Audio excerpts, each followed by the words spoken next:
안녕하십니까, 정주중입니다. 이번 시간에는 족저근막염에 대해서 알아보도록 하겠습니다.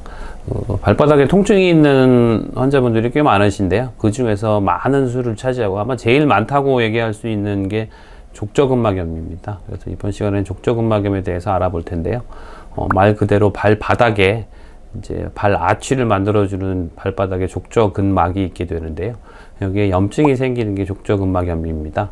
대표적인 과사용 증후군, 많이 사용해서 족저근막에 염증이 생기게 되는데, 말 그대로 염증이 아니고요, 사실은 발바닥 족저근막에 계속된 충격으로 인한 미세 파열이 회복이 되지 않고 계속해서, 이쪽 사진 보시면 발바닥에 아취를 형성하는 족저근막이 있고요, 미세한 파열이 계속 되다 보면 여기에 아물지 않고 염증이 생겨서 이제 족저근막염이 되게 됩니다.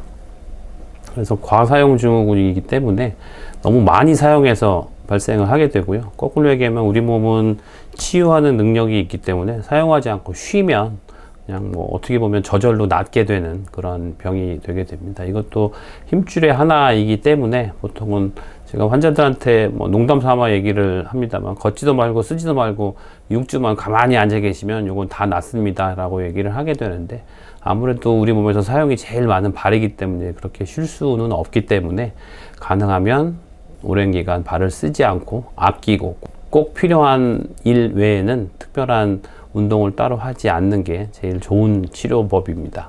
또 간혹 환자분들 중에서는 많이 쓰고 운동을 하면 더 좋아지지 않을까 라고 얘기하시는 분들도 계신데요, 족저근막염은 많이 써서 발생을 하는 질환이기 때문에 가능하면 무조건 쉬는 게 제일 좋은 치료법이 되겠습니다.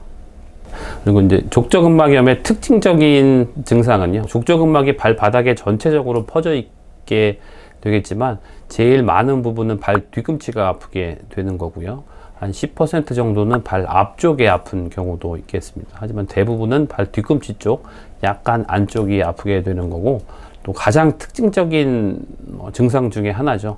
이제 쉬는 동안, 자는 동안 이제 족저근막이 아무는 과정이 발생을 하게 되는데 다 못 아물기 때문에 자고 일어나서 한 두세 시간 쉬었다가 첫 발 내딛을 때 찢어지는 듯한 통증이 생기는 게 전형적인 증상이 되겠습니다. 아마 대부분 한 번쯤은 다 경험을 해 보셨을 건데요, 아침에 일어나서 첫 발 내딛을 때, 쉬다가 첫 발 내딛을 때 발 뒤꿈치 안쪽에 찢어지는 듯한 통증, 그리고 오히려 조금 뭐 두세 발짝 걷거나 10분, 20분 걷게 되면 그 윤활작용이 발생을 하게 돼서 통증은 조금 사라지는 그러한 종류의 통증이 발생하면 족저근막염이구나 라고 생각을 하시면 되겠습니다.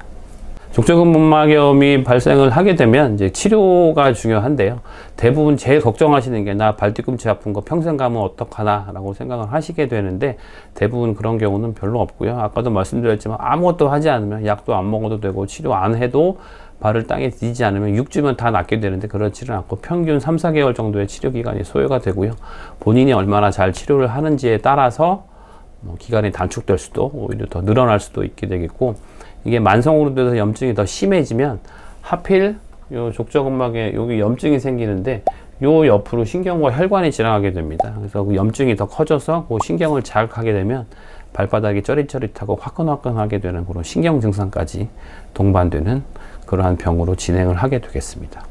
그래서 족저근막염의 치료는 아까도 얘기하지만 쉬는 게 1번이고요. 사실 발이 쉬기가 쉽지가 않기 때문에 저는 개인적으로 꼭 추천드리는 거는 실내화를 꼭 신으라, 그 다음에 신발 신는 것도 꼭 운동화, 구두 딱딱한 깔창 별로 좋진 않고요, 항상 푹신한 신발 신고 집에서 맨발로 충격을 가하는 게 제일 좋지 않기 때문에 집 안에서도 항상 푹신한 실내화를 신는 게 좋습니다.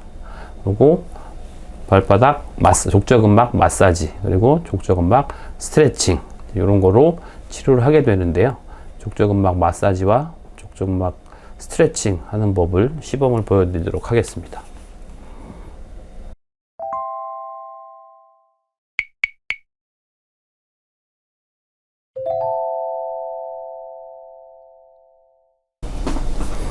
네, 이제 족저근막의 마사지 방법에 대해서 알려드리겠습니다. 이렇게 양반다리를 한 자세에서요, 무릎 구부리시고 발목을 이렇게 제끼고 엄지발가락을 뒤로 제끼면 이렇게 만져지는 딱딱한 섬유질이 족저근막이 되겠습니다. 보통 발 뒤꿈치에서 시작해서 이런 넓게 퍼져서 중족골로 이렇게 부착을 하게 되고 발 아치를 만들어주는 역할을 하게 되니까 디딜 때마다 이제 이렇게 디딜 때 이렇게 되면 여기 이제 텐션이 가해서 미세 파열이 발생을 하게 되는데요.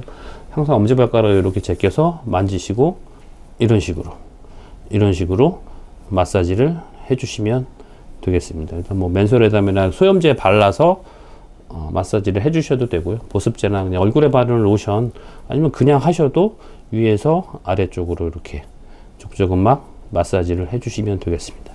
이것도 귀찮다 그러면 이제 골프공이나 방망이 같은 게 있게 되는데 그거를 밑에 발바닥으로 밟으시고 위아래로 밀어주시면 발바닥 마사지가 되겠습니다.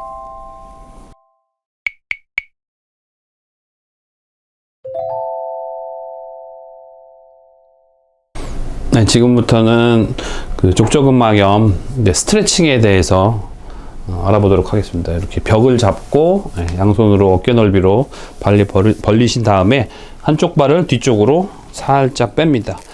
이때 발을 항상 12일자로 유지를 하셔야 되고요. 뒤꿈치는 항상 땅에 댄 상태로 반발짝 앞쪽으로 한 상태고 허리는 쭉 펴시고 가슴 쭉 펴신 다음에 뒤쪽으로 빠진 발은 쭉 펴 놓으시고요. 앞쪽 발을 구부려 주세요. 네, 이렇게 쭉 내밀면 항상 요 장단지가 아킬레스건 부분이 타이트함을 느끼셔야 되고요. 이 상태로 10초 이렇게 뻐근하게 유지를 하신 다음에 이쪽 무릎을 살짝 구부려 주세요. 네, 이 상태로 10초 유지하시고요. 그 다음에 발 바꿔서 해보겠습니다. 이때 항상 다리를 안쪽으로 뒤꿈치는 땅에 디디신 채로 반대 앞쪽 무릎 구부리시고 장단지의 타이트함을 좀 느끼셔야 되고요. 이대로 10초 살짝 구부리시고 이대로 10초. 이게 한 번이고 한 번 할 때마다 15번 한 세트를 아침, 점심, 저녁 틈날 때마다 해주시면 그 아킬레스건이 늘어나면서 족저근막으로 가는 그 하중을 줄여주게 되겠습니다.